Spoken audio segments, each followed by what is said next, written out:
Hello, my name's Tony and welcome back to Fragdicted. In today's episode, we're going to be talking about the new fragrance release from Terence Hughes and Chris from Fragmental, and this is called Smolder. So stay right where you are.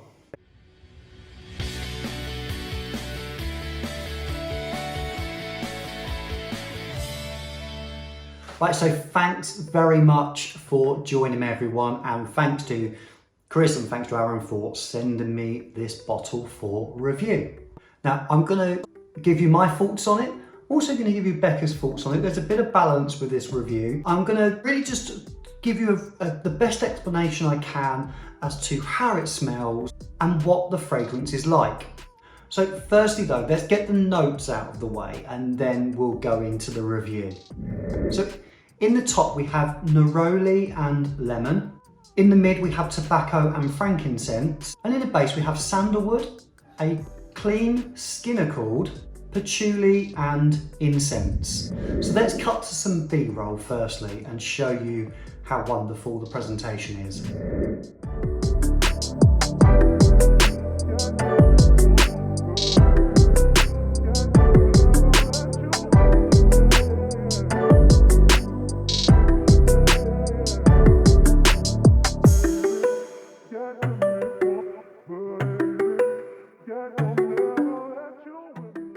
It looks great, doesn't it?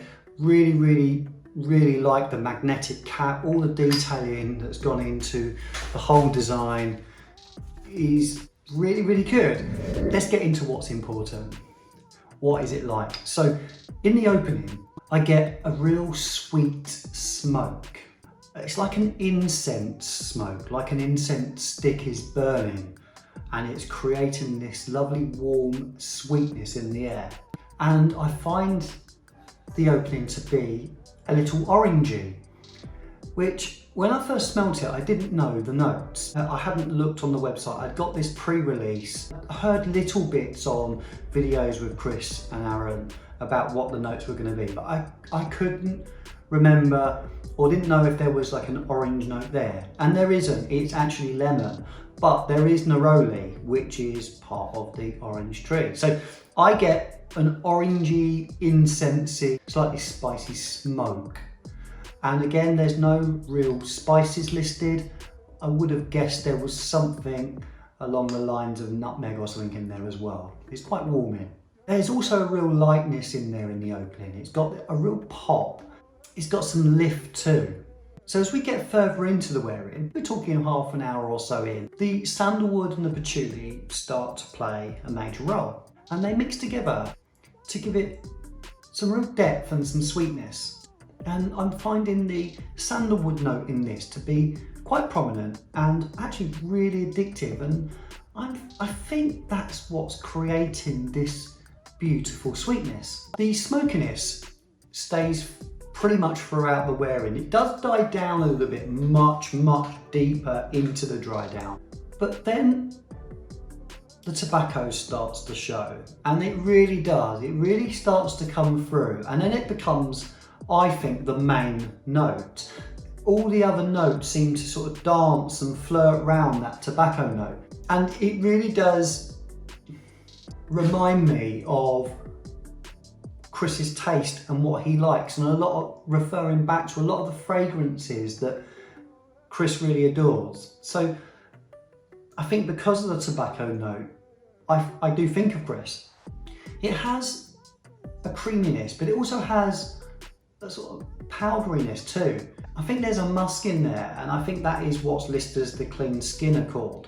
And the musk is really light, but it's there, and it gives it this envelope, if you like, this cocoon, which holds everything in together, and it gives you a sense of soapiness almost, a cleanliness, which really fits and complements this fragrance really well. Now, this is where I'm going to create a little bit of balance to this review. I think you can tell by the way I'm talking about it, I really like it. But when I've sprayed this with Bex in the room, she finds it overly smoky.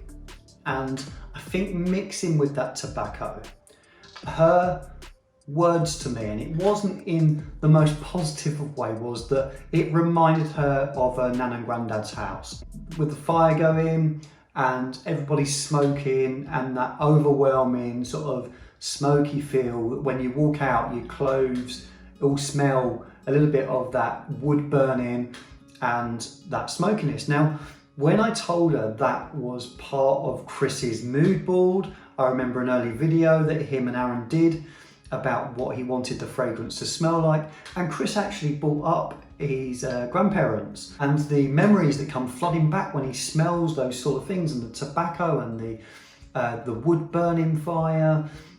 And when I told Becca that's exactly what he was actually going for, so when she was telling me, I was smirking about it, and she's like, really, is that what he wanted? I was like, yeah, it's exactly what he wanted. So although she wasn't overly keen on that, actually it met the brief, and it's done exactly what I think Chris wanted it to do in invoking those memories. So well done on that. She also said it reminds her of coming out of a club back in the day when people could smoke. It's that sort of mixture of that aftershave or perfumes, but mixed with a little bit of sweat, a little bit of smokiness on your clothes. She's not that keen, let's put it that way. I like it though. I don't get the same thought process with it.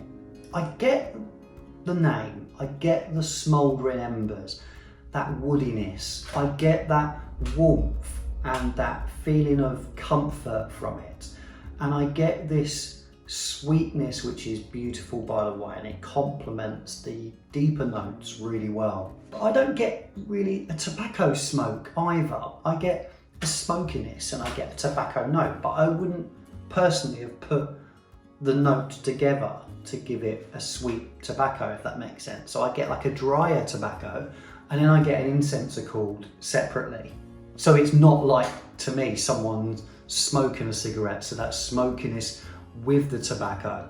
I personally don't get that. I separate that in this. So what it actually does remind me of is, I've mentioned it at the beginning of the review, it reminds me, let's say you're in a room and there's quite a few incense sticks smoking, and smoking very slowly, so it's sort of filling the room, but it's filling it in a way where you feel engulfed in it, almost a little bit spiritual in a way. And if anyone was to say, what's the flavour of the incense stick? Yes, I did say flavour. Yes, I did say flavour. I would have said mandarin, sandalwood and patchouli.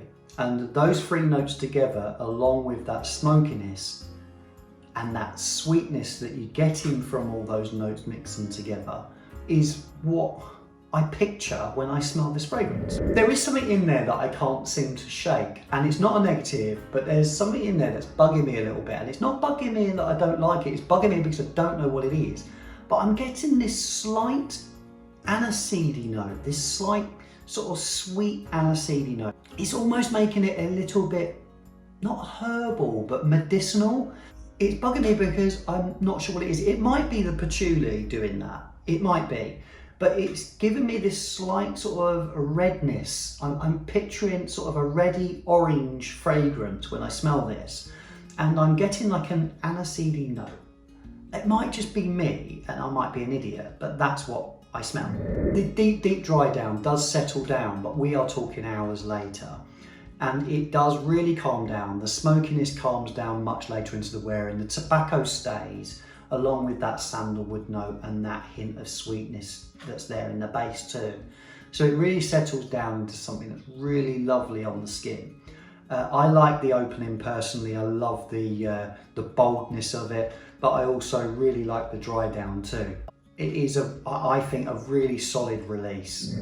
The performance, let's talk about that. The performance is, I would say, almost nuclear. It really fills a room when you first spray it. It projects incredibly well. It leaves a huge sort of scent trail where you walk. It seems to, you can walk back into that space and you get that scent. So I spray a lot of my things on in the garage when before I go to work, that's where I keep my fragrances in a cool, dark place. So I keep them in the garage, spray them before I go to work. And as I come in back into the kitchen, I usually forget something and go back into the garage to get my shoes or whatever.